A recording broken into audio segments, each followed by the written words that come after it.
রফিক একজন গরিব চাষি। তার নিজের কোনো জমি নেই। কেউ একটা খালি মাঠ চাষ করতে দিলে সে তাতে ফসল ফলায়। রফিক এবং রফিকের বউ ও তার দুই সন্তান আর রফিকের মাকে নিয়েই যেন তার ছোট্ট একটি সংসার। ভোরবেলা ঘুম থেকে উঠে রফিক লাঙ্গল নিয়ে মাঠে যায়।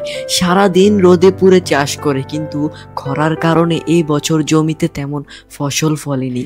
বিকেলবেলা রফিক কাজ শেষ করে বাড়ি আসার পর তার বউ বলল, এই শোনো, এবার ঈদে কি বাচ্চাদের তুমি জামা কাপড় কিনে দিতে পারবা না?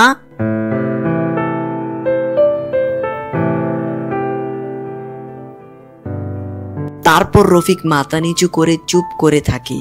চোখে পানি আসে, কিন্তু হাসি এনে বলে, বউ, তুমি তো এখন আমার সবকিছুই দেখতেছো। আমার এখন কোনো ইনকাম নেই, কিন্তু যাই হোক, আল্লাহ একদিন আমাদের দিকে ঠিকই তাকাবেন। তুমি এটা নিয়ে মন খারাপ করো না। এরপর একদিন পাশের গ্রামের এক বড় লোক আসে। দেখে রফিক কি পরিশ্রম করছে, সে তাকে ডাক দেয়, রফিক মিয়া, এই রফিক মিয়া, এদিকে আসো। জি সাহেব, আসতেছি।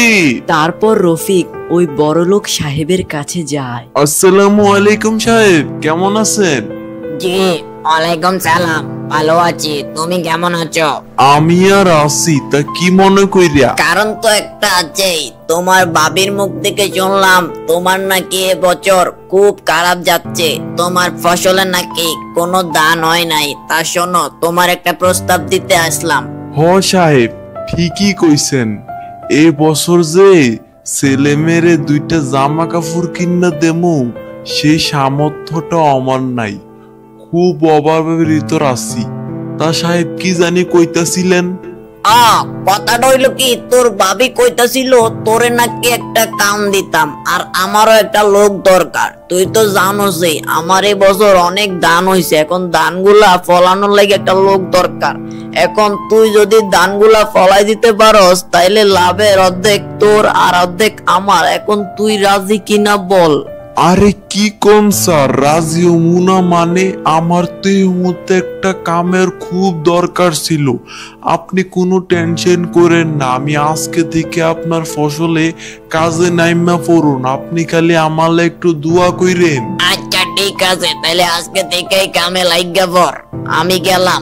আচ্ছা ঠিক আছে, আসসালামু আলাইকুম। ওয়ালাইকুম সালাম।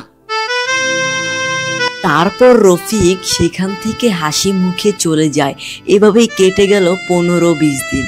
আর ফসল থেকে রফিকের অনেক টাকা ইনকাম হয়েছে। সেই টাকা দিয়ে রফিক তার দুই সন্তানকে ঈদের জামা কাপড় কিনে দেয়। তারা তো মহা খুশি, সে আনন্দে নাচতে থাকে। আর এখান থেকে আমাদের আজকের গল্পটি শেষ হলো। আসলে পরিশ্রম করলে কখনোই বৃথা যায় না। আল্লাহ আপনার একখান দিয়া না একখান দিয়া আপনার হক আপনাকে দিবেই।